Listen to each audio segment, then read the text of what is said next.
All right, for those about to watch, content warning.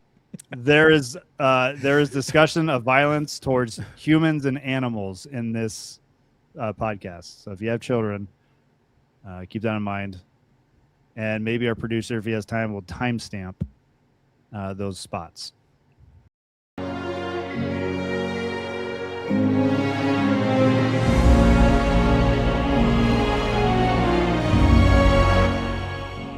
All right, bar's open. We missed last week because we dropped a glass behind the bar and it was very sharp and we didn't have any shoes on. So we were like, don't go behind the bar. We got to clean it up. And we it took dropped the glass. We April dropped the glass. She wasn't careful. And because she was like, we don't allow droids in here. And then she dropped the glass. I think the bartender was doing Hebrew and he actually dropped all the glasses. So I'm not sure. That's okay. That's fair because when I hit the submit button for the final, I might have bumped the shelf and everything fell down out of excitement for being done with that.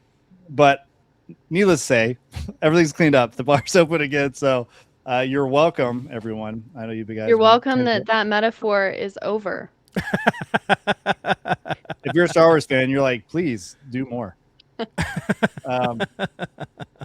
All right, so let's go. We'll go right into the topic tonight to save everybody else the torture of further metaphors. Okay, so we're gonna actually address a video again. I think we did last time, but in a different way. We're actually gonna have the video playing. I know that's usually how people respond, do like video response stuff, but a lot of times we just talk about a subject in the video and then just go off on a tangent. But we'll actually have the video present, and we're going to discuss a debate discussion with between William Lane Craig and Alex O'Connor. Alex O'Connor's what is he? He's a British intellect, I guess. Who? Yeah, I don't know what he does other than I don't know what he is. I don't know what he is. An online atheist. I don't know. Yeah, I think he's no. Does he say he's an atheist? I don't think he does. I think he says he's agnostic. Well, he argues for atheism. I think he's a skeptic. He's literally going to make the statement. The reason why most people don't believe in a God is this is the main reason. Yeah. And then he argues strenuously for why that's true. That's the case. So I mean I've heard him say other places that he's agnostic, that he hasn't, he's right. Because intellectually, you have to say that. Yeah. Today, most atheists, like Bart Ehrman, will say he's an agnostic, but in reality, he's an atheist. But you can't claim to be an atheist ultimately because people realize it's making a claim. Yeah, even if they say I'm a non-theist, they're still making a positive claim. And so they try to avoid that by just saying, well, I'm agnostic, and so let me give you all the arguments for atheism and why they're true. Or in reality, there's this one argument he has, and most of atheism is really just arguing against theistic arguments.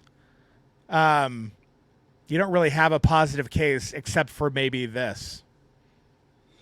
Yeah, I do think Alex does a great job of summarizing big arguments and making them palatable, and then not only palatable, but they're also they're intelligent. They're intelligent questions and pushbacks, and he seems to have his hands in a lot of different things. So in this case, he's talking with William Lane Craig about a couple of subjects, time and how that either proves or disproves some kind of infinite space beyond creation, and is that space occupied by God or not, or whatever. But there's a unique section in the video that he brings up really the biggest epistemological problem for most people that are either agnostic or who want to deny any kind of personal God, or even maybe impersonal. But he brings up the idea of suffering, the fact that suffering exists, therefore dictates that there's really, well, at least there's not the God of the scriptures that is a good God, or tries to portray himself as such. And if that God doesn't exist, there's probably really no other God that also fits the bill. April and I have not actually watched it. I think, Brian, you're the only one that watched it. So, but we'll give our honest feedback. We've heard this argument before. There's actually a sermon that Brian preached years ago dealing with this question. Why does God allow suffering? Why do we even? The biggest question is maybe the question wasn't as a big a deal, before the cross.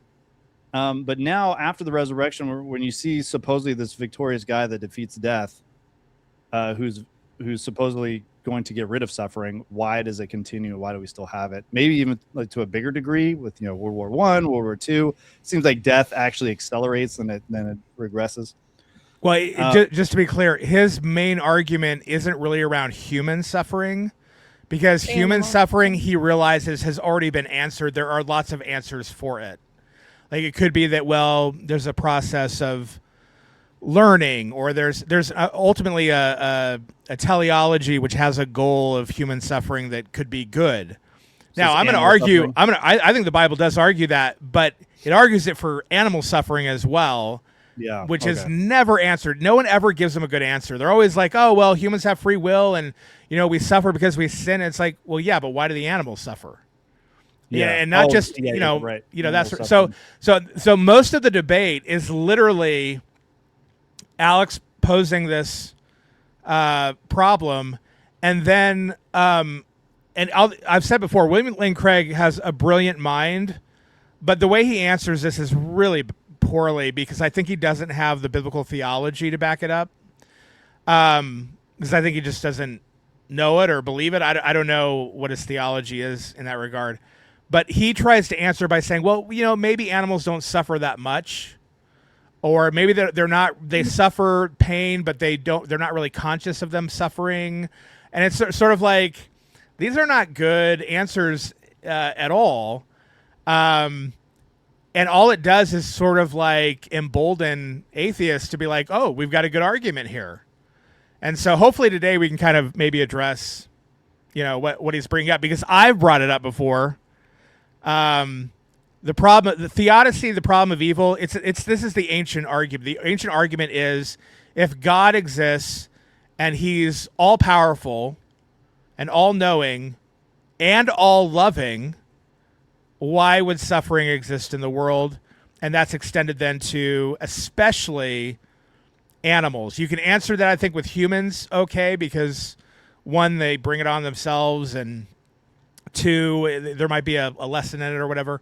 But why is he brings up, like, why does a zebra, why is it getting, its neck engulfed in the jaws of a lion in such a horrific way, and terror, and dying unobserved by any human? It's just this pain and suffering is going on without us even looking at it. Yeah, good. Okay. Before we jump in, though, my name's Drake, pastor with Brian up here, Tree Reformed Church. And if you want to know how many kids I have and dogs and whatnot, you can watch prior videos. I'll give it over to you guys. My name is Brian. I'm also a fellow pastor with Drake at Trinity Reformed Church in Las Vegas. And same thing. If you want to know how many kids I have, then you have to watch our other videos. This is a good way to get people to watch other videos if they really care enough to know how many kids we have. Which probably constitutes about like no one. 190 people. What are we talking about? Yeah, they all care about how many kids we have. But yeah. So, April? And I am April Cato, and I am not a pastor for obvious reasons. And I'm a wife and a mother. And you should have said, if you want to know whether I'm a pastor or not. You want to know if I'm a pastor or not? Watch our videos. Okay, well, if that's even a question, you should click away. I mean, people would be like, you fired up about that. Well, I'm going to watch another video. She better not be a pastor. Yeah. All right. Well, let's take it away. Let's let Alex. All right. Let's cue up the video. Wait, before we do, let me just say, I actually, along the lines of what you were saying, Drake, I love Alex O'Connor because I think he's an honest atheist, except for, the agnosticism or whatever. But he does that, I think, he doesn't want to probably get to the logical fallacies of it. So I hope that this would help someone like Alex at least understand the biblical answer to this question. But we don't need to convince Alex all we have to do here is show that there is a compatible reason, or there's a reason why suffering of animals is compatible with a loving God. That's all we need to show. Whether he buys the biblical answer or not, that's not our. The onus is not on us to make him believe it. So he may be like, "Well, I don't like that answer. It's not sufficient for me." It doesn't matter. Well, It's that's already sufficiently logical and consistent. That's already the issue he has, right? Because he'll say, well, I can't really believe in a Christian God because I don't Right. know that I buy the testimony of the witness of the Gospels. So Right. That's just a again, I mean, personal faith thing. you can bring a horse to water, but you can't make him drink. Well, also too, like the very premise of the statement saying that even for animal like suffer, what is suffering anyway?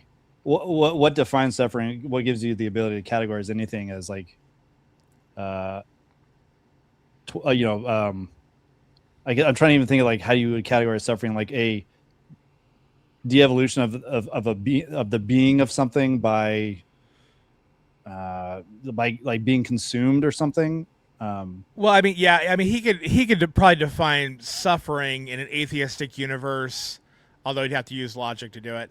But but he could probably define it. The issue is he moralizes it, and Yeah. so that's really the Well, problem you in have an atheistic you have universe. to moralize it. It is Yeah. because it is. But doesn't There he is make a a moral distinction? component. Like he actually says like, Well, there's he's only a trying- moral component though if God exists. If That's there's no that's my God, point. Yeah. But reality is that God exists, and Right. so therefore, we moralize everything, There yeah, is- including Alex. therefore He there is a moralizes all moral sorts of things. component. Brings up slavery. It's like, and You to me, can't like say- slavery is even like cultural issue. Like for me, I'm like, well, what kind of slavery are you talking about? And is all slavery bad? And where are you getting that moral and all that? You can't escape reality. Yeah. So all that to say, I'm not dogging on Alex. I hope this helps people like him, but the burden of proof is not on us convincing him. The burden of proof is just showing that there's a consistent, sufficient argument that makes a loving, all-knowing, all-powerful God compatible with not only human suffering, but suffering of all animals and all sentient beings and all of that. The main reason people have not believing in God is the existence of evil or suffering. I prefer to say suffering because evil is a sort of morally laden term, right? And to me, this argument is sort of endless and never makes very much progress in the sense that people suffer and theologians have theodicies for why they suffer. Can you Because of turn free up? will, it's because of But don't soul you building. think that genuine advance was made by Alvin Plantinga and his discussion of the free will defense? Not really. But what I mean to say is that, no. You don't think he put the death knell to the logical version of the problem of evil? I'm not convinced in that, like, I'm not sure that the logical problem of evil ever really held up. But Can you pause it right there? Okay, so I just want to point out, and this is something that I usually bring up. This argument is not a logical issue because the logical issue can be solved. It's an emotional argument.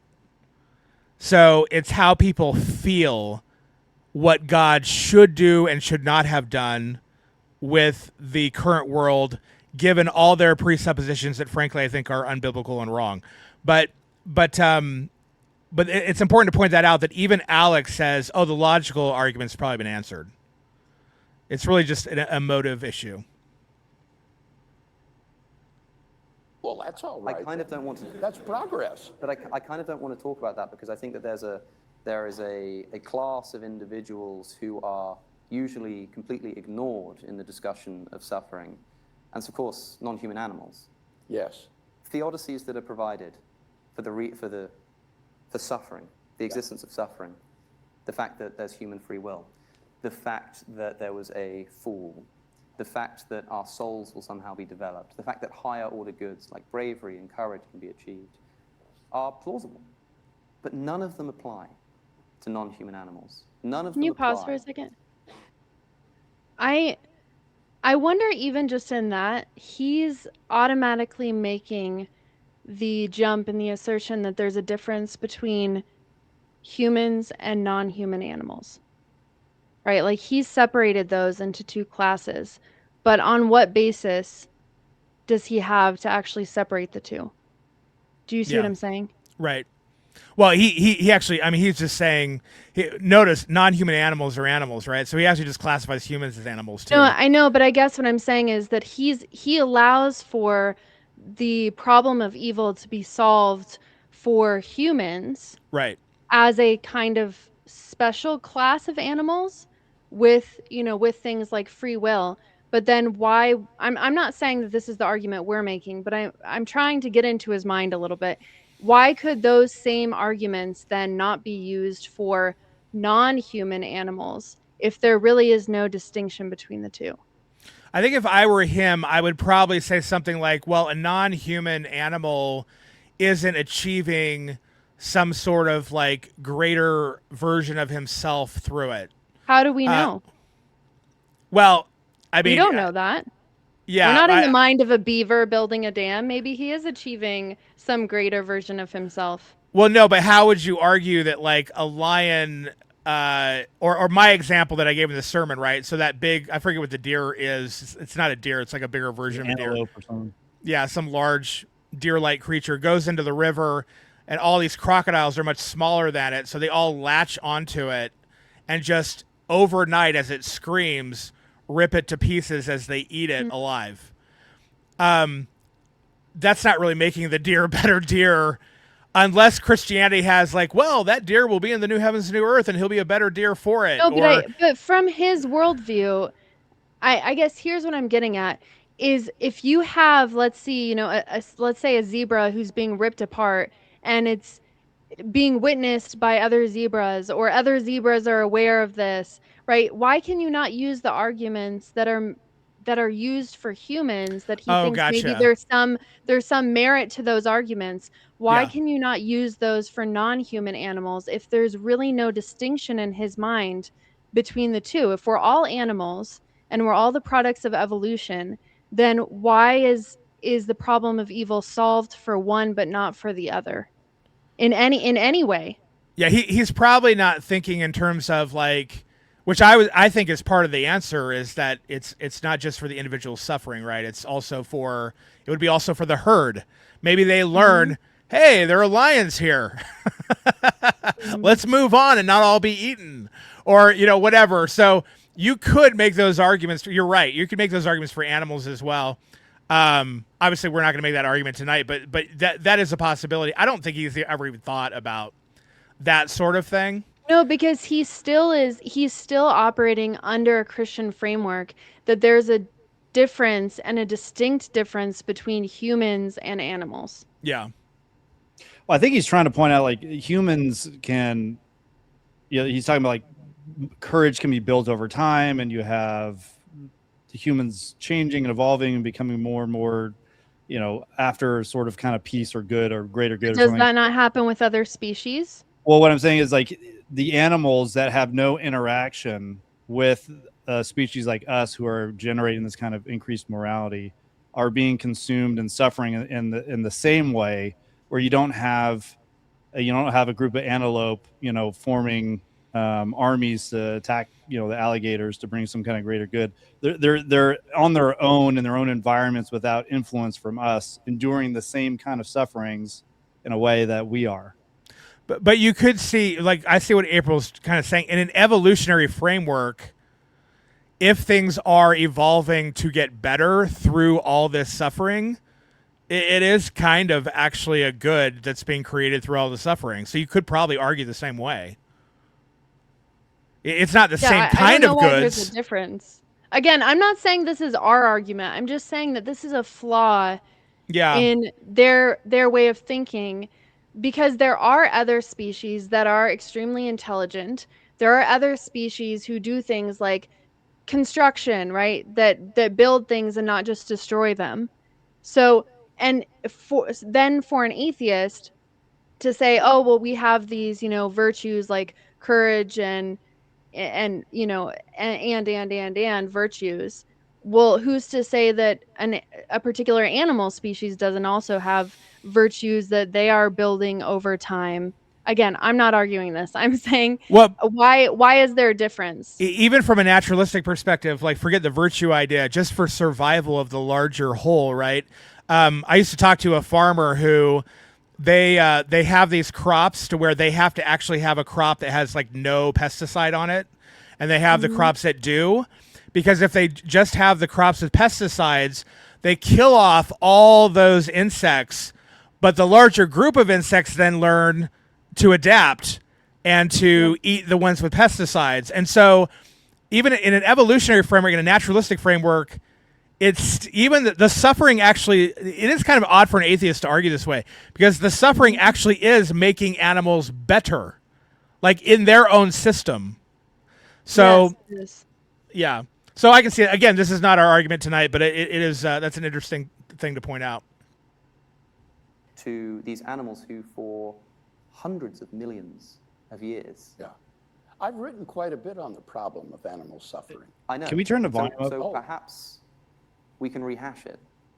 Because I'd On the like to video? know why it is that you think that for these hundreds of millions of years, suffering is the defining quality of the animal experience, to the extent that this is the mechanism God chose to bring about complexity of life on Earth. Survival of the fittest is the same thing as the death and destruction of the unfit. Disease, predation, starvation, for hundreds of millions of years. And for some reason, when we get to humans, something kind of special happens, we're ensouled, whatever it might be, such that our suffering gets to be redeemed, but not theirs. We're talking, I mean, if I were to go into the details of what happens to animals in the wild on a regular basis, I probably couldn't upload this footage to YouTube because it would get flagged for being too extreme, as you well know. So perhaps in the time remaining, we could talk about why it is you think that God would not just allow this, but build it into the very mechanism by which life comes to. Okay, stop it there. Okay, so this is a very emotional argument, right? There's like a vegan that raises her hand and it's like, this is very close to me or whatever, and I'm like, I think Alex is a vegan too, because like they're like, and I never have seen him get so emotional over something, but he becomes very animated and emotional to where he even just like is no longer listening to the moderator. He's talking over people. Like he just is like, no, this is a big issue. And it like, he clearly has a lot of like vested interest in the idea. I always want to say to a vegan, like, you probably kill more animals actually in eating vegetables than I kill eating, a cow. I'm killing one animal. You're probably killing thousands in the process of making your one plate of vegetables. So if it's to preserve animals, it's probably not working, and preserve animal suffering, it's not working. But this is a highly emotional thing, right? Because it's sort of like, yeah, why are the animals suffering? This is where unbelief is really egged on by bad theology.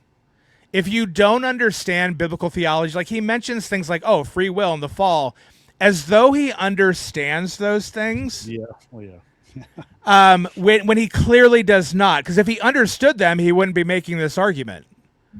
But the fall seems to be in his mind just like, humans sin against God and they broke a relationship with God.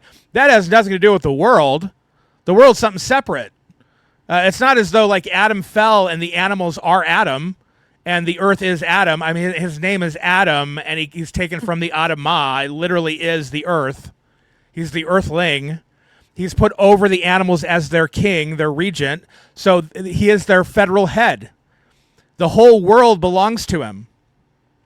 And this is biblical theology, right? The biblical theology is the fall is Adam and the devil decide we are like gods too. We're like God. We don't need God. Thank you for making everything. Appreciate it. But you're irrelevant to us governing the world and governing ourselves. We can decide what is order and chaos just like you. We are life within ourselves. We can give life to other things. So in reality, we can just perpetuate this garden and it'll be paradise as well. The fall is man saying to God, we don't actually need you.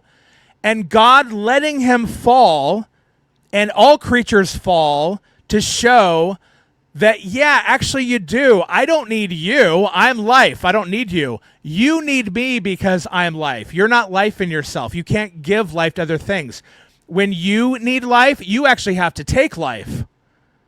And so in the taking of life, if you're going to be the God ruling the world, if the devil's going to be the God ruling the world, and all creatures have to take life from something, and you're not taking it from me, who can actually handle it, because I can give you infinite life. You can just keep on, I can keep on dishing it out, and it'll never end. But if you try to be gods yourself, and you're not taking that life from me in a relationship with me when I'm ruling you, then you're going to murder the world. You're going to turn paradise into hell. And ultimately, that's what creatures do. That's what the lesson is. The lesson is, when you don't have God rule you and the world, you rebel against that in the fall, and all your children now are in that rebellion in the fall. You now have created a place that turns paradise into hell, where animals truly suffer. This is why I don't like Craig's response, which is going to be, hey, maybe animals don't really suffer as bad, or maybe they're not cognizant of their suffering. It's like, that to me is, forget that. In order for this picture to take place biblically, there needs to be suffering. Otherwise, you wouldn't realize that you create hell when you're separated from God. You need God. That's the lesson. It's a very long lesson. It's basically from creation to the new creation that we have to learn this lesson. In fact, it's God's goal that we learn this lesson before that time. He's literally the only one trying to save us so that we enter that world that is the actual world that he wants to make, not this one. That's another issue we need to bring up. But his whole goal is to give life to people through this, and the animals are included. Because it's not hell if all the animals are having a great life now, and the earth doesn't have any volcanoes and earthquakes and tornadoes, and it's just you who has the issue. Then I'm not really experiencing what it's like to cut myself off, to cut humanity off, to cut creatures off from God. I'm not experiencing it, and I therefore am going to think in my head, well, all I need to do is self-reform myself. I don't need God to even reform myself, because look, these things exist without being under him as well, and I can just make a utopia myself. And this is the problem with human beings. This is what they think. It's their primary rebellion and problem in not understanding that they need God. It's not a matter of God just wants to rule you because he's a tyrant and he's going to send you to hell if you don't. That's the atheistic misunderstanding of the Bible. Well, and in that same vein, the entire sacrificial system is predicated on the suffering of animals as it foreshadows the coming suffering of Christ. Yeah. And it relates this idea. Now that you've become God in yourselves, the only way for you to survive is that other things die. That's the whole point of the sacrificial system. Something else has to die, or you will not survive. You certainly will not make it in the new heavens, new earth. But the sacrificial system is literally, in order for you to exist in this land, the land of Israel, which represents the new heavens and new earth, then you have to take life from something, because you're not a life giver and you don't have life in yourself. So something has to die for you to live. Literally every time you eat, something has to die for you to live. If you're to be clothed, usually something had to die for you to be warm and live and be sheltered from the elements or whatever. If you're not to be eaten by the lion, you have to kill the lion. Like, for you to survive, something has to die. That's the whole issue. So he'll bring up, oh, well, God commands animal suffering. It's like, yeah, now that we've caused animal suffering, God's going to use it for his purposes in communicating lessons. It's not going to be just arbitrary animal suffering. They're going to be used. Even the ones you don't observe are being used to teach you the lesson that you and the devil created hell, and only God can actually remedy it and put it back into paradise. And you must then submit to yourself to God. That's the lesson. I think it's hard for William to answer, because he's an evolutionist, right? A Christian evolutionist. So he believes that God designed things to, he's controlling how things evolve. He has the same presupposition that Alex does. God made it this way. Right. So in their minds, the mechanism of suffering has nothing to do with Adam joining with Satan and Right. attempting to make their own perfect creation. Yeah. And in doing that, actually, they bring in an absolutely awful, suffering creation that God is going to undo. Where they see God as the one who's like, okay, I'm going to just create a universe that suffers, and that's how I'm going to do things. Rather than I'm going to actually show that I'm the one that only gives order. Everyone else doesn't, and Adam's going to make that choice to align with somebody else.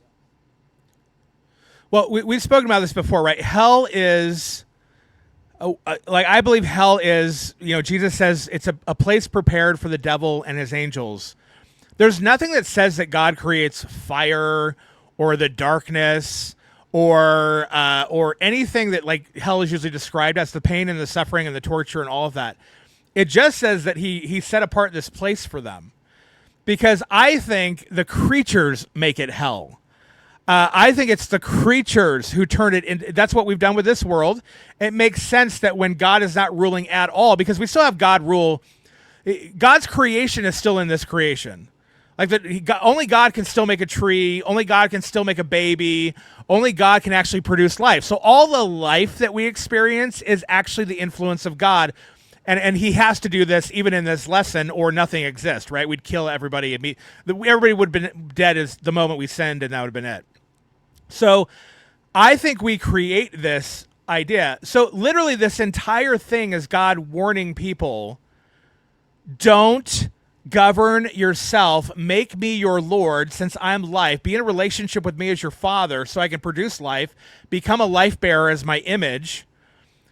So I can put you in this land of life, the new heavens and new earth. I don't want you to go to hell. And if you think there's no hell and you think it's not a big deal not to be under me, let's have you experience hell right now while you're being created, while everything's being created, while that new earth has not come about yet, before I have to take you out of it because I can't have chaotic agents in it, creating hell in it again. So I have to take them out of it. Before I have to take you out of it, let me make you into a person that fits in it. And I'm going to do that as part of it, as communicating this lesson to you. And this is a hard lesson that you're going to have to suffer through to learn it. And the animals are going to have to suffer through it. And there's going to be earthquakes and volcanoes. The very earth, the very ground, the very water is going to all suffer because you need to learn that that's what you caused. I almost want to turn to Alex and say, you want to know why the animals suffer and you're so mad at God for it? Look in the mirror, dude. The animals suffer because of you. It's creatures. Sorry. I think it's interesting because, so I read this book years ago and it just has stuck with me. It's not a particularly literary book. It's called Run by Blake Crouch. And the whole premise of it is that there are a group of people who see this comet, and the viewing of this comet basically unleashes their full total depravity. So the people who viewed this comet are incapable of doing anything good. And then the people who didn't view the comet are just acting normally. And the horrors in this book, I would not recommend it. It's very violent. It's very horrific. It gives you just that little peek into how much God is restraining evil. And so whenever I hear this, I want to say to the person who says, well, we have this problem of evil, and how do you address this problem of evil? I want to turn to them and say, no, we actually have a problem of good. Where is the good coming from? Right. Because the evil is obvious, but there should be no good without God. None. Yeah. Well, you look at the ancient world and in cultures that weren't influenced by Christianity and whatnot, and they are extremely violent. I mean, we're talking about, if as an example, they're not the only ones. As an example of pretty much all cultures everywhere at all times, look at like the Middle Assyrian Empire and what they did to people in warfare. Like it literally is like anal impalements, skinning alive and then nailing your skin to the walls of the city, cutting off your head and putting them in a pile over here, your limbs in a pile over here, rape. I mean, it's just absolute worst stuff you can think of. And it's like, that's what humanity is apart from God. Now, there's still restraint in the world. There's still good in the world, as April points out, because God has not completely given the world over, or again, we'd all be dead. But in hell, it is just darkness, meaning there's no light there.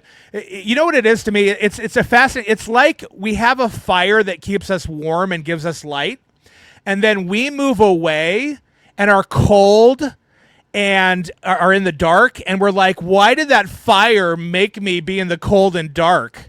And it's like, what are you talking about? You moved away from it. Do you not understand? That fire is so mean, making me have cold and dark just because I'm not near it. It's like, what are you talking about? Do you understand? Like, this is what God is. People think God is like actively causing the suffering of animals and actively causing all this confusion among humans and suffering and all that. It's like, no, you broke relationship with God thinking you could be the God of yourself and the world. God said, okay, let's actually see if that works, because by the time I make the new heavens, new earth, I don't want anybody thinking that. So we're going to learn this really big lesson that you need me. I don't need you. I'm life and I'm myself, but every creature needs me. They need to be in relationship with me and under my authority, to where they belong to me and they're one with me so that I give life to them. Otherwise, everything turns into hell. Yeah, we do have this. Whenever I'm hearing these kinds of conversations and arguments, it's like evil is this thing that's kind of set apart, like you're talking about, right? Where it's like over here, it's away from me, it's distant from me. Just like maybe God is over here and evil's over here, and we're lacking this understanding of the interconnectedness of everything, because we live in such a fragmented age where we've fragmented academic disciplines, we've fragmented streams of knowledge, we've fragmented the way that we view one another. We're all very individualistic. Previous times in history did not have this fragmented view of reality. They saw everything as being unified. And so this concept of humans being unified to the world, being unified to animals, being unified or not unified to God, those would have been easy concepts for them to understand. But for us, we're all our little islands. And then we're surprised when, oh, actually, the world is relational. And so we're suffering the consequences of that lack of relationship. Well, this is why the atheists who are like, well, whether God exists or not, he's irrelevant. The Bible is answering the question, that's absolutely false. That is not true. He's the most relevant because he's literally the life source. He is actually the one that actually turns hell into paradise. He literally like takes an earth that is formless and void and turns it into paradise. We can't do that. So he's the most relevant one of all. I think to say something about the knowledge, part of our fragmentary knowledge, I know what the objection is going to be. It's going to be, well, couldn't God have made it a way to where we learn this lesson without experiencing the suffering and everything? And it's like, this is the problem of our view of knowledge. We think knowledge is divorced from wisdom and understanding, which are experiential and applications of knowledge. So the answer is no. Not real. He can't give you real knowledge. Yeah, he could have like informed you. He did kind of inform them. He literally said you're going to die if you do that. That didn't matter because they had no experience and understanding of it. They had to have the experience of it first. We all have to have this. So this is a necessary thing in order for the good to come. And because God is good and loving, it's necessary for him to take his kids into surgery and have them undergo the painful surgery in order to save their lives. And that also means, look, because we're Calvinists, that God loves some, and he must, I'll put it this way, which is more light, right? He must not love others as much to love these the most. In other words, he has to actually have individuals who go to hell to show that, look, this is what I was trying to avoid for you. You who believed, I wanted you to actually not go there. This was the point of this whole pre-creation, which is what we're in. That's another assumption that the atheists have, is that this is the goal of God. This is the final world that he made, and it's filled with suffering. if that were true, I'd be like, well, I agree with the atheist. This is either God doesn't exist or he doesn't give a rip about us. But again, this is where you don't understand biblical theology. You get the goal of God's creation in Genesis 1. In Genesis 1, God makes his temple. The beasts that are usually the Tananim and the waters that are the Tehom or whatever, they're usually the chaotic forces in the world. God has complete control over them. They're not doing anything. He makes the chaotic beasts. There's nothing opposing God. He sits on his throne and rests as the victor. Creation done. That's Genesis 1. The mistake that people make is saying that Genesis 2 is the second creation account when it's actually Genesis 2 through Revelation 22 that is the second creation account. And creation is done with the new heavens, new earth. That means we're in the process of creation. We're in the pre-creation. We have the volcanoes going off while God is making islands. We have the suffering. We have everything we need, not only for the world to be created, but mainly for us to be created, because he can make the new heavens, new earth in a moment, but he has to make us over time, because we have to understand and know these things with wisdom and experience, and that's only going to come if we actually experience them. So yes, this is all necessary. We have to go through it. And we believe, because he's good and he loves us, that makes sense then, that we have to go through it, because his ultimate goal is for us to get it. This gives a little more teeth to Christ's miracles in the Gospels. When you realize what we have done and what Christ is actually trying to communicate through these things, the reversal of saying, look, the kingdom is here. I'm actually reversing all of the things. The lessons are coming to a completion, right? And that's why the New Testament authors are going to say, we're in the last days. There is a completion of God's wisdom being revealed to us through the suffering and through the things that we have done to this world, where Christ has said, I'm reversing these things. And now I've given you the gift of the Spirit. And this is why, like, if you want to compartmentalize man and animal, which is ridiculous, it brings up the fragmentation of knowledge and stuff. That fragmentation was happening even in the first century. Everyone, right? So you had the Sadducees that are fragmenting their understanding of the Torah, and the Pharisees are fragmenting their side. But you see the ultimate purposes of God in those miracles, which is the whole. It's not to say one of them is to God being a witness that Jesus is the Son of God, the one whom is going to bring all these things to completion, but is also to show, I am reversing these things. The lesson is coming to an end, and the final creation is about to commence, and your maturing is here. So it's like, we should probably run to that guy. We should probably run to him then, and start compartmentalizing and figuring out why is suffering this or that. Like, Jesus has literally told us in his miracles and all the witnesses and all that. Yeah, Paul makes a statement that we're the people upon whom the ends of the ages have come. And people look at that as like an eschatological thing, like, time's over, everybody. It's like, no. The word telos and teleos have to do with the goal. The goal. The goal of the lessons, because the context is about what, these things have been written for us and all that in the Old Testament. The goal of the lessons that God has been teaching have come upon us now. We actually know what they are now. The New Testament brings them out and tells us this was the point. This is why the Gospel of John is filled with God is life. In Jesus, there's life and light. He gives you eternal life. He who has the Holy Spirit will have rivers of life flowing through him. It's about life. You don't have life. You're dead because of what you've done. I now can restore life because I am life. I can give you life. This is the good news. The good news is that he now can overturn, and we didn't really talk about this, but in man thinking that he can be God, it's really him giving it over to the devil, who now is the God of this world, which, again, atheists tend to assume is just God and us, right? There's no middleman, there's no regent of the devil or anything ruling the world. Not just atheists assume that.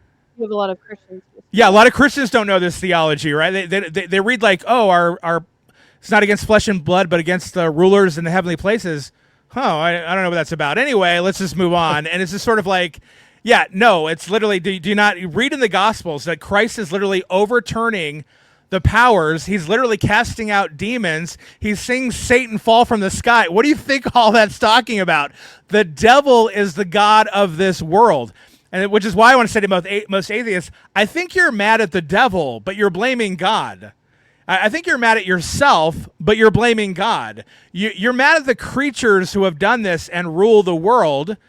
And you seem to be mad at God for letting them rule the world, but he's letting them rule the world because, again, he's good and he has a good lesson for his people that he needs them to learn. And so he's letting everything suffer, including them, until they learn it. And until all his people are done, that's going to be it. Until the new heavens and new earth come about, until the resurrection, this is the lesson we learn. But at the resurrection, we see it's not what God's goal is, because once we see the resurrection of the sons of God, what do we see? We see the removal of futility and corruption and all pain and everything from creation itself. Creation is groaning in pain until waiting for that moment of the revelation of the sons of God, which is the resurrection of the body. Yeah, it's amazing how often too, just this is connected, I guess, tangentially, but how animals are viewed in like the Old Testament, where like they're viewed usually as like vehicles of judgment a lot of the time. And so like even the ancient world is like asking the question, why are lions killing lambs, or why are wolves killing lambs, and why are snakes doing this and that? And it seems to be like this chaotic element, but it seems to be that in fact the reason those animals are engaging in that kind of chaotic behavior is a judgment on man itself, because man is not doing what it's supposed to do. And so oftentimes you have prophets that don't do what they're supposed to do. What happens when they're walking back home? They get eaten by a lion. You have Daniel getting thrown into a lion's den, who should have been judged, right? He's a man like everybody else, but he's not. The lions don't eat him. They don't participate in the chaos that Daniel helped participate in as a fallen man himself, because he's connected to the life giver. So you see these examples even in the Old Testament, and even in other religions as well, where there is this like, yeah, it seems to be because we screwed this up.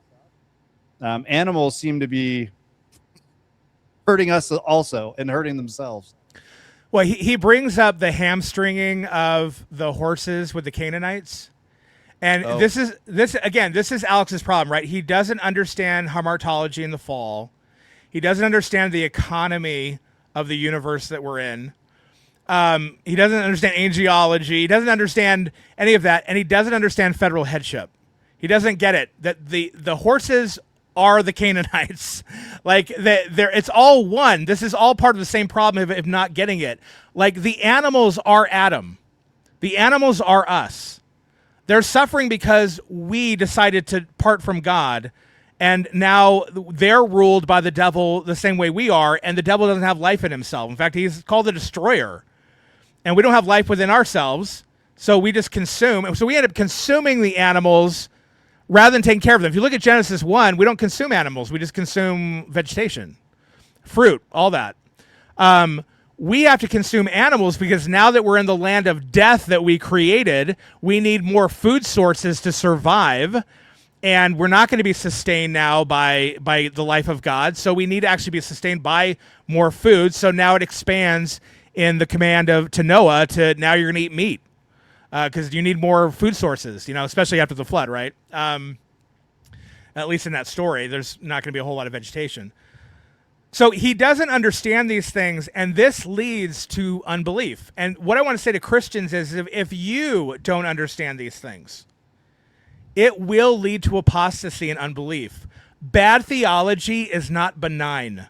People act like it is. Oh, it doesn't really matter what you believe as long as you believe in the Trinity and that Jesus died, you're justified by faith. And it's like, well, yeah, I mean, you should believe those things. But if you don't have a Christian worldview and understanding all these other things, eventually someone like Alex is going to come along and be like, hey, doesn't it seem cruel that animals suffer? And I thought your God was loving. That doesn't seem like it's true. Why is Bart Ehrman an unbeliever today? Suffering. Yep, same issue. Same reason. Because he didn't have good theology. And now if you because he's so entrenched in his unbelief because it's part of his identity, and most of these atheists are, you couldn't convince him of good theology when he was a Christian. You might have been able to do that. But now it's part of who he is, and he'd have to eat so much crow There is no way. Like, it would take Which, I mean, God talk himself. about animal suffering. Well, I don't know if crows are really animals. They're kind of like cats. The pigeons and crows are kind of the cats of the bird world. I think crows are awesome. Don't Those hate are on real that. smart. All right. Don't I hate mean, on the. Pigeons are dumb. I don't know. They're always Corvids? Are they they're called always like corvids? super racist in Disney movies, but Can I make a point about the veganism thing? yeah, go ahead. Because this is something where you're talking about, you know, the consequences of bad theology or just the consequences of ideas in general. He Yeah. has such an aversion to animal suffering that he will become a vegan, not realizing that his veganism is also contribute. Like, if everyone became a vegan, you're going to have people in impoverished third world countries who are going to starve to death. Right. So you're contributing now to human suffering. Well, and even look, anyone ever kill a bug? Like, bugs, one, bugs have fear. That's why they run from you. Two, they have pain. That's why you can tell they have pain. Some bugs even squeal. I mean, literally, there is pain or whatever. How many bugs are killed in the process of creating vegetables? And that's not even including all the field mice and moles and rabbits and all sorts of environment that we have to destroy for animals and kill animals in the process with tractors and all these. You're not solving any problems. We're in a universe of death because we have made it that way, and there's no way out but Jesus. It's not going to be from you, well, I just won't eat anymore. Okay, well, you're going to die, and that'll make all your family suffer, and there's no way out of it. You're going to create death no matter what, because you're a thing of death now. Until you are reconnected to God, and until we are redeemed physically in the resurrection and the new heavens, new earth, we will have to suffer through this because of what we have done. And so will the animals. I don't want to harp so much on the education thing because we just did a whole thing on it. But I do wonder how much of this is people who are not actually going out and experiencing reality. Like, I grew up in a farming community, and so there is a lot of firsthand experience of suffering and seeing animals suffer and seeing what is required for people to eat food. When you live in, I don't know if he lives in London or whatever city you live in, right? You are so disconnected from the world that everything is just textbook knowledge to you. You can isolate your ideas away from reality, whether it's the veganism or, you know, we could live in this utopian dream where there's no suffering.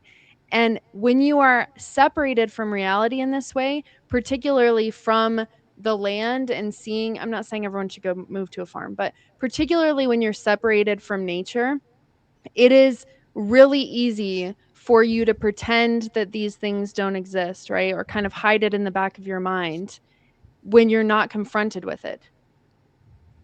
Yeah, well, I mean, this is, and I want to talk about this maybe next week on a follow-up podcast because it's a bigger issue.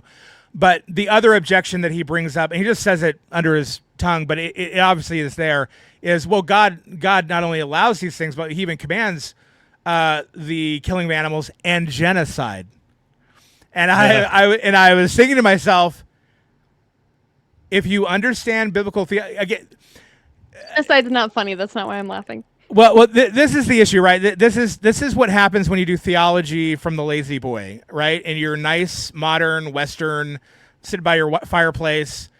No tribe is going to come in looking to rape your wife and enslave your children and slit your throat. You don't have to worry about it every single night. You don't have to worry about it every single minute of every single day, like every other tribe in the world has in the history of the world. You can just sit comfortably and be like, I don't think people should be killed. That's a bad thing.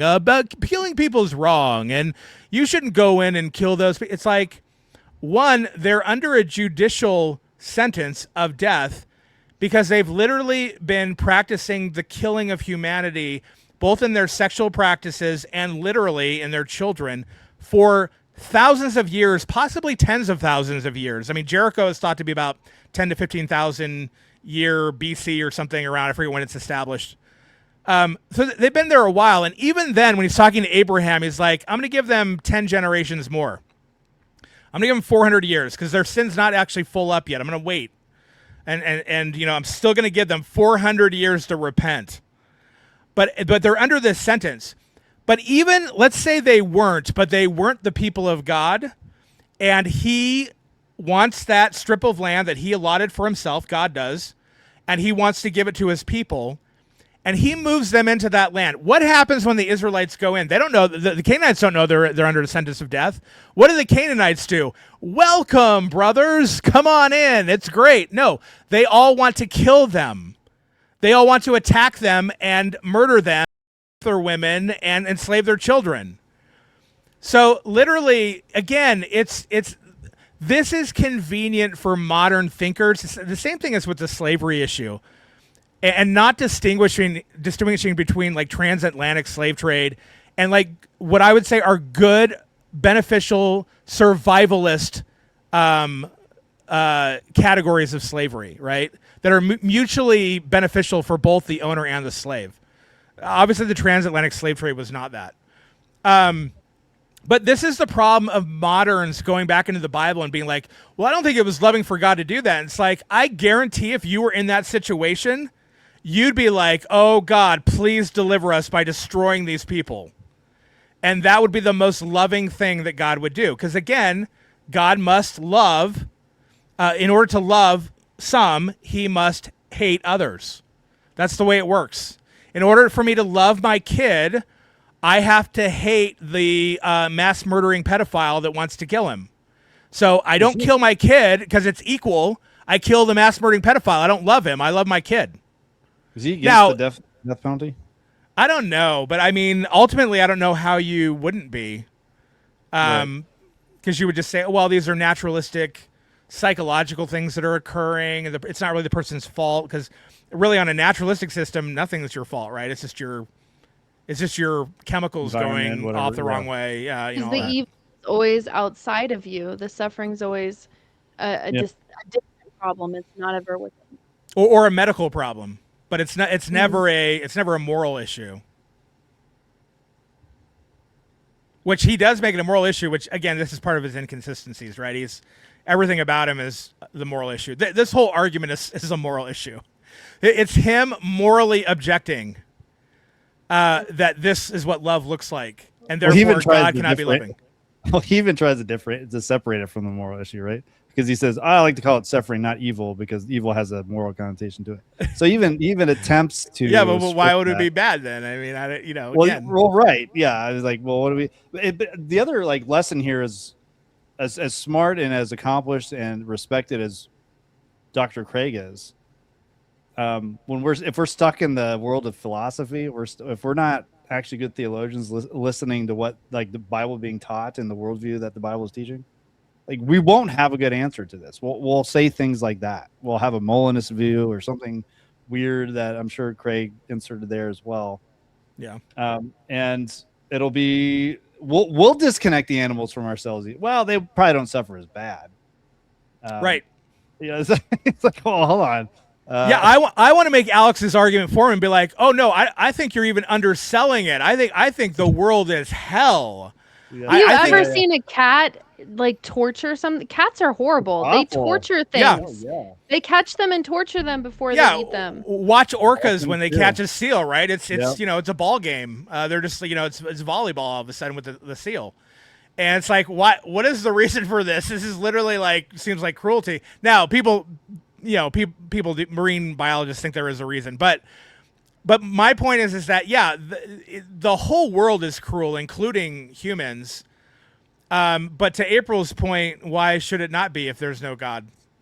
Now Alex would be like, well, that proves that there's not. But I hope he can understand. If he understands the argument we've given, there's no reason to conclude, oh, well, God doesn't exist. What exists is absolutely consistent with what we've said. It may be consistent with a naturalistic worldview too. I mean, I think you have other problems for things existing in the first place on the naturalistic worldview. Ours actually allows for none of those problems for things existing, and none of the problems for the problem of evil either. He has problems with things existing in the first place. That's an issue for him, but not for us. This is a really random question, and I don't know that it will make sense. It's just off the top of my head. But I always wonder why atheists play this game of, well, yeah, I just don't think God exists. Why don't they just say, yeah, God probably exists, but I hate him?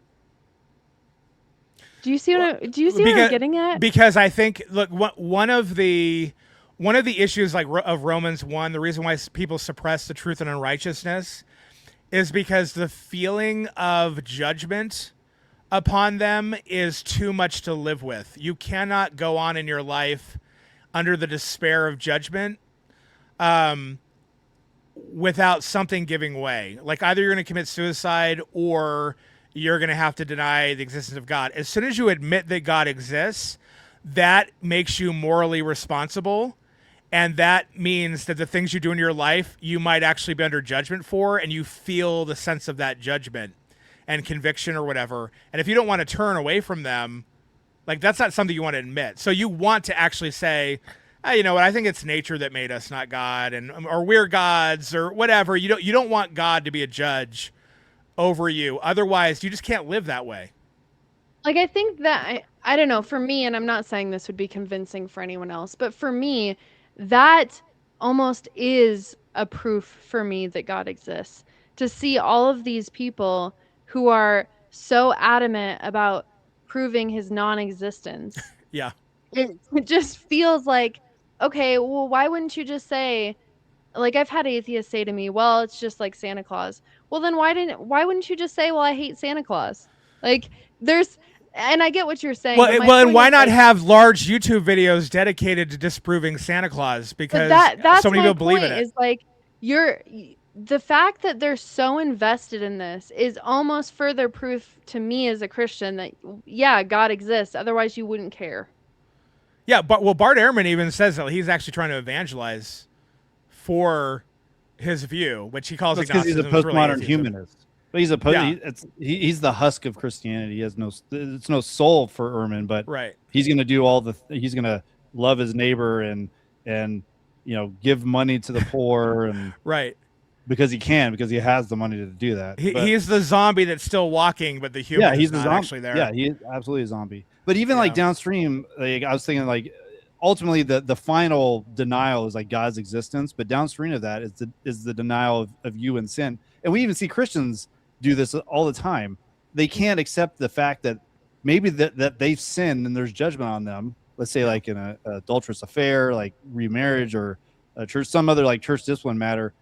The realization that they've transgressed against the Lord, not ignorantly, is a heavy burden to come to terms with, and it's a lot easier to disguise that than it is to deal with it because it's a scary thing to deal with it.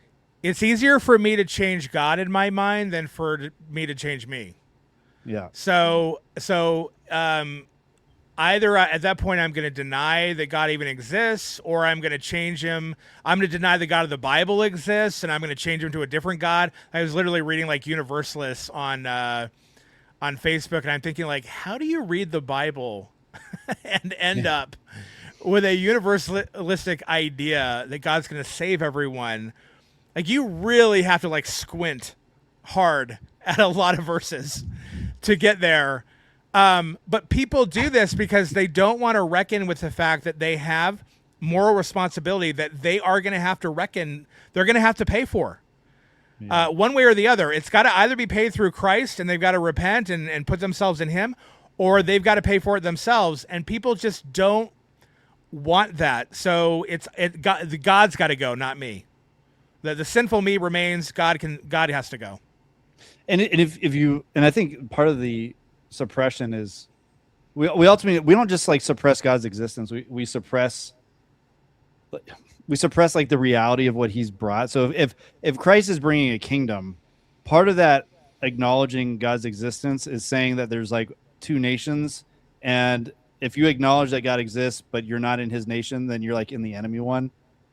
And then if you are going to acknowledge God exists and then submit to him, you have to actually change your allegiance to something else, which means you have to be like remade. You have to put new clothes on. You have to know like what is the city about, who's in it, how do I take care of them, how do I live in this thing. And that is a massive ask for someone to do. Like, you don't just, we're not just going to switch our allegiances to Russia. Right. Right. It's like, wow, too much of a culture shock. They got some weird oligarch Putin who's sending all his guys to, get smashed in a war. We just don't do that. And we don't tend to think of our thinking of God like that, I guess.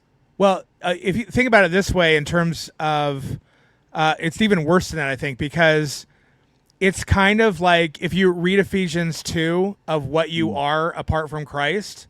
Yeah. You're basically in the devil and under his power and authority and influence. You're without God in the world, without hope. You have no promises applied to you. You basically, you're Bruce Willis in The Sixth Sense, waking up and realizing, oh, I'm dead. That's horrific. Yeah. And most people don't want to come to terms with, oh, I'm dead. But that's the only way that you're going to actually then be made alive. You actually have to be taught by God. You have to be regenerated and convinced by God, your eyes open so that you see, oh, I'm dead without God. God is life. I need to actually be in relationship with him, frankly, at every moment, or I'm going to be a dead thing. Yeah.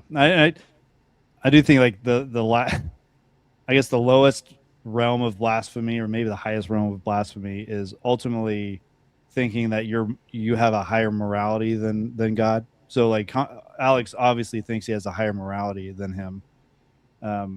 He wouldn't have, right? So that's the of anything, that would, if I'm looking, obviously I'm looking as a Christian, but proof of God's existence is when somebody says, and I'm better. Not only do I hate him, but I'm better than him. Well, it's C.S. Lewis's anachronistic snobbery, right? It's that sort of like, where are you getting your morality? Because your culture believes that these things are bad.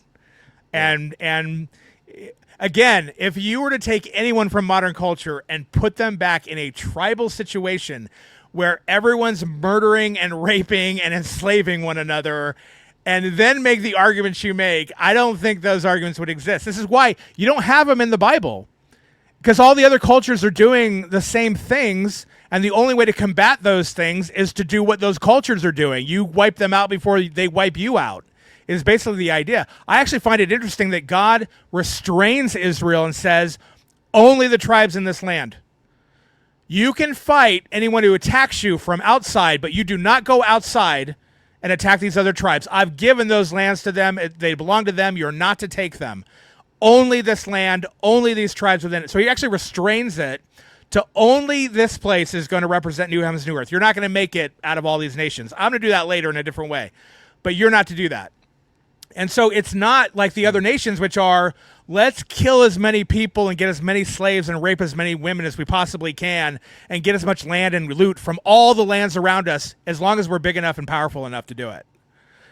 God's like, no, that's not why you're doing it. So even though you're doing something that's similar to them in the killing off of these people, it's not to be the same thing that they're doing. I was watching Last Samurai, one of my top five. Good movie. And of course, there's the scene after Nathan Algren has the battle, and the samurai capture him. They bring him back to the village or whatever, and they put him in the home of the wife who Nathan Algren killed in the battle. Right, the husband. Yeah. And like, she can't take the shame, right? So she goes. Of course, her brother is the leader. So she goes to her brother and is like, "Hey, I can't stand this guy living in my house. I can't stand the shame." And she says, like, let me kill myself. And he's like, you will do what you're told. Because in the movie, obviously, like, they are under threat. Like, the samurai under threat. Modernism is coming, and they're going to wipe them out. But he realizes that if they don't stick to this cultural standard of order and warriors and Bushido and women doing their role and all that stuff, everything falls apart. Yeah. And it's a reminder, like, that's how things used to be. It's like that. Like, there's no Gatling gun to protect you. I mean, that's what's going to kill them, and that's just what modernity brought. but for them to have a cohesive unit, even in the midst of postmodernism stamping them out, they had to be that tribal, they had to live that way, like tribal way. And it's like, yeah, that's right. That's how it would need to be. And we just don't understand that in our time. And it gets cloudier and cloudier as time goes on. Yeah, Genghis Khan wants to throw your kids in like an iron bowl and cook them alive. Yeah. Should you kill him first before he does that, or are you too modern American to think that that's okay? It's sort of like, people, even moderns have this debate about Hitler, right? It's like, oh, should you kill Hitler as a baby? It's like, yeah, absolutely. Of course you should have. Yeah. Right. Why wouldn't you? Because he's cuter then before he murders everybody? What are you doing? Right. God doesn't look, babies are made cute for a reason, right? They endear us by them being made cute. But God looks at a baby who's going to murder his people and says, hey, you probably should take that baby out because he's going to murder your babies. Like, it's ludicrous for me, for moderns, to look at the ancient world and how violent it is and be like, well, I wouldn't have been violent if I was in it. It's like, well, then you would have died.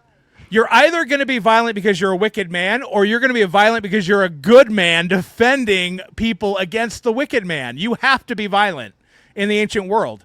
And I think we're entering a culture where Christianity is gonna fizzle out. I don't believe the post millennial idea, and we're gonna get back into the violent world again. And people are gonna have to wake up and realize, oh, I actually should probably have like guns in my house, and I might need to kill people who are trying to break in for food or kill my family or whatever it may be. And it's like, yeah, that's the way of the hell that we made. We're not in the garden anymore because of us, not because of God.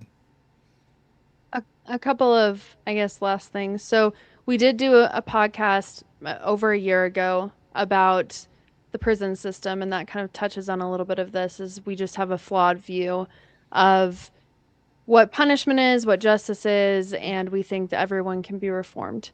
So that's a part of this. Going back to what you were saying with, I think Drake might have been saying it, about how you shouldn't think that you have a higher morality than God. And I thought it was interesting, and I think it's a good check for Christians as well, because when I was watching the Gavin and Jonathan Pageau conversation, and Jonathan Pageau, who's Eastern Orthodox, made this whole to-do about how he could never be a Calvinist because the Calvinist God is mean and evil and not loving. And I just want to say to Christians, you should be really, really careful about your disposition and your posture towards the things of God and the justice of God and the mind of God and the workings of God. And you should truly believe that his ways are higher than your ways, his thoughts higher than your thoughts, and that he is working things for the good. And if your knee-jerk reaction is that, well, the Calvinist God is a monster, I think you should check yourself. Well, it's part of our rebellion. Calvinism to me is intuitive, and it has been in most of the world. The problem with love being egalitarian, which is the religion of it's the ethic of the Enlightenment religion, is that it ends up loving no one, right? So, like, we had this case to where, like, we did ministry with a guy who, it all comes back to this. We did ministry with a guy who treated wolves like they were blood-bought sheep. And he kept repeating that phrase, of wolves. And what happened was the wolves ate all the sheep. So what you end up doing by loving everyone, quote unquote, is you end up hating the group that you're supposed to love and loving the group you shouldn't. I need to love my kid or the rattlesnake, not the rattlesnake and my kid. So I kill the rattlesnake because I don't want it to kill my kid. And this was intuitive to most people. It's like, yeah, if this tribe is going to kill our tribe, we kill that tribe first. Like, that just makes sense. Like, even with the Iran thing going on right now, right? Oh, now, yeah. I don't know everything. But I do tend to think that maybe intelligence has a better understanding of how close they were to a nuke than maybe the average Joe or news reporter does. I don't know, but I could be wrong on it. But let's say they were close to having a nuke. 100% you should attack that nation. 100% you should take out all of that. They literally are people who have sworn to murder other nations with nuclear weapons when they get them. Absolutely take them out. There's no question about it. Now, I don't know if it's true of them or not, that they actually had it or not, again. But my point is this idea, it reminds me of like George Lucas changing that scene with Greedo to where Greedo fires first. Yeah. And then now it justifies him firing. When the original movie was Greedo didn't fire first. Han just blew his head off. That's it. Because Han knew Greedo was threatening him and was going to kill him. So, duh. Like, it just is absurd to me. People who have no threat of death on them, judging others that do for taking action so that they don't die and their children don't die. It's just so weird to me. And really, the whole Canaanite thing is connected to why God does this in creation. Because he doesn't want us all to die. He doesn't want to get to the new heavens and new earth and there's nobody to put in it. Because we're all agents of hell and chaos, and we all have to go to hell then. So we have to go through this thing first. That's what a loving God does. He loves his children, and he's willing that not only his children suffer, but other people who are not his children suffer, so that his children can make it into that new heavens, new earth. That's what a loving father does. A loving father doesn't care about every child in the world, so he starves his own kids to feed every other child in the world. He cares about his kids to feed them. That's what a loving father does. That's what we've missed because, again, we're egalitarian, we're globalists, we're everything, all of that, to the point of we just don't love anyone because we think we should love everybody. Well, maybe Alex O'Connor will see this, and maybe he'll be one of the 80 people that watch it. He'll say, "Hey, can I come on your show?" And we'll say, "Absolutely." You know, the irony is we're not a droid because droids aren't allowed here. We're so small. I feel like the Who's and Whoville trying to like get the message out to like the people who can't hear it because we're just such a tiny channel. But it's like I find myself just like saying to the TV, like I watch these debates, I see them say over and over again to Christians, they give them some free will idea, which again it's in it somewhere, you know, a biblical version of free will, not a libertarian one, but it's just like, man, if people just knew the theology of the Bible, this is an easy answer, actually.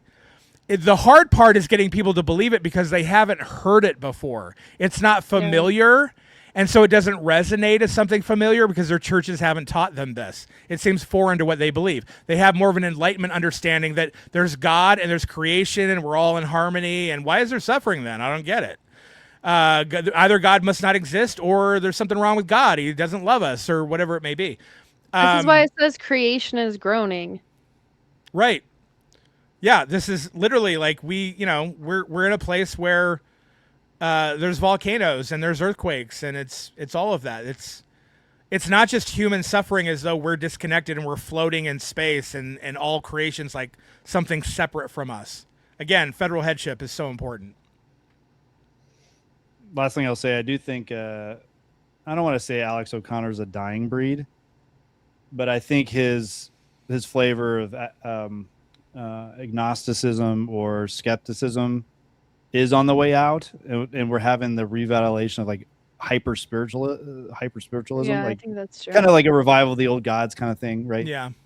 So everything is, right. So it's interesting to see, like, these are important discussions because these questions will come back. But now we're dealing with different worldviews that are just as skewed as Alex is, but harder to deal with because they're like all emotional. Like even like with Gavin and what's his name? Peugeot. Yeah, Peugeot. Like most of his argumentation was a lot of emotionalism. Like it feels this way. It's all feel. It's like how do you argue against that? How do you argue against the feeling, the feel? It's gonna be an interesting time. If you look at the product of the Enlightenment, right? Because the Enlightenment ethic is egalitarianism. That's actually why its theology is really in service to its ethic. Because of that, you're not going to have, even though the Enlightenment, in terms of its intellectual modernism, should produce nothing but atheists, right? in the way they go about it, like the radical empiricism and all that sort of thing. In reality, because of that ethic, you can't have egalitarianism in atheism. It doesn't work, because atheism ultimately, I mean, you can if the guy who's the strongest decides to make everybody else be egalitarian. But ultimately, it's whoever is the strongest. Right. It's whoever's the strongest. It's the strongest, the fittest survive. Those who can manipulate the best, those who are stronger, those who have the most guns, those who can like make the best arguments, like whatever it may be. Those people will dominate and rule the other people inevitably. So you can't have egalitarianism in that system. So if you look at what people adopt in the 18th and 19th centuries and all that from the Enlightenment, it's just that. It's Eastern spiritualities, pantheism. It's we're all God. And romanticism has influenced this as well. Right. Oh, yeah. Big time romanticism. Right. Oh yeah. And we end up all being God, and we create our own realities, and it's how I feel is the truth and all that stuff. So there's a conference going on right now called the ARC conference, and I think it's in the UK, and it was started by Jordan Peterson, and it's a movement of conservatives of all branches, atheists, but Christians as well, Roman Catholics, although there's not many Roman Catholics or Eastern Orthodox, but it is a conference of romanticism of, you remember how great Britain was when we had a navy? Maybe we can join. We got to bring Western culture back, and we actually got to acknowledge some kind of God so that we can be wealthy and powerful and take everything over again. Yeah. And it's like, yeah, here we go. Here's the romance. Yeah. Here's this like crazy romanticism, and if that gets implanted, I mean, forget it. I mean, it'll be like, And the old gods are really coming back. My brother met someone on a plane who said that he actually believed and worshipped Thor. I knew you were going to say Thor because of the Marvel movies. I guarantee he fully. It was days, huh? It was like, no, he worships Thor. That's who he believes in, and he was saying it very seriously. Well, he's got a long history of people worshiping the storm god, right? That's that's what pagans do. Again, and why? Because he's the most powerful. You worship the most powerful. It's fascinating to me that in Scripture, God doesn't really ever say, worship me because I'm the most powerful, except when he's talking about a protective issue for Israel or his people. It's like, I'm the most powerful. I can protect you. I'm life. I can actually destroy death. I can thwart your enemies. But it's never like, look how awesome and great I am. Everyone worship me of how awesome I am. God could do that. But instead, it's more like, I cared for you. I loved you. I was able to fight off these other gods and demons who were actually not gods at all, because I cared for you, and I made this covenant with you because I want to save you and put you in this land and make you safe and keep you from harm. In other words, it's a very different message than the pagan message, which is worship me because I'm strong and follow me because I'm strong. Instead, it's worship me because I love you. And follow me because I love you, and I have your best interest in mind, and I know what your best interest is even when you don't. And so I love you. So that's why you should follow. It's a completely different religion. So it makes sense that, again, as people deny the biblical God and don't understand the message or whatever, or don't want to understand it, they're going to form other deities to replace that, including, again, themselves and whatnot.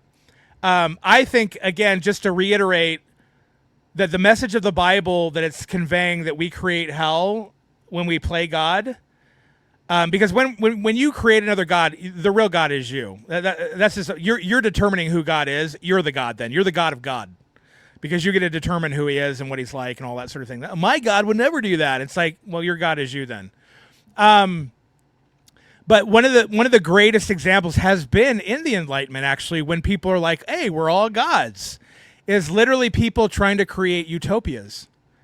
Because every single time they do it, they end up murdering tons of people and creating hell. And not just for humans. This whole argument, when I was listening to Alex, reminded me of the Cultural Revolution in China. So when Mao commands them to, like, everyone's got to produce the same amount and we'll have this great utopia and everyone will have food. Of course, they couldn't produce it because they had all these issues or whatever. So the, tens of millions of people starved to death. But in the process of trying to produce it, one of the reasons they couldn't is because the birds would come down. There were tons of sparrows, I think, some sort of bird or whatever. I think it was a sparrow. I don't remember. But they would come down and they would eat the seeds. So what they did was they had a nationwide mandate that everyone kill these birds. So all the birds and trees, they'd have one guy swatting them out and then other people throwing rocks and hitting them with bats and all sorts of things. Eventually they kill all these birds. You know what happens? All the insects come in and destroy their crops because the birds would have eaten the insects. Literally, the birds would have actually eaten the seeds and then pooped them out, and you still would have had this stuff probably. Or you could have just covered it. You could have dealt with it a different way. But humans, because they think they're God, they create hell, and it's impossible to do otherwise. Again, the story of Abraham, right? It's like, I'm gonna bring about this covenant. God said I'm gonna have a child, so it must be I need to sleep with my maiden. He creates chaos that way. The vision he has, I need to shoo these birds away from the sacrifices, though he has control over the covenant and he can bring it about. I need to lie about my wife, Sarah, being my wife, and that creates all this chaos and possibly everything he does actually is an obstacle for God doing what God said he was going to do, that now God has to overcome, when Abraham should have just been like, you know what, I'm going to get out of the way. I'm just going to be subservient to you as your image, and you do what you said you're going to do. I'm not going to try it. A little message for the post-mill boys there as well. Yeah, we have to try to create utopia, because if there is no new heaven and new earth, then this is all we have. So we need the utopia here and now. And so then we see really the grand narrative of creation in microcosm all the time, right? It's like I have to throw off this government and put in the people I want in power, and oh no, now I'm being oppressed by the people that I wanted to put in power.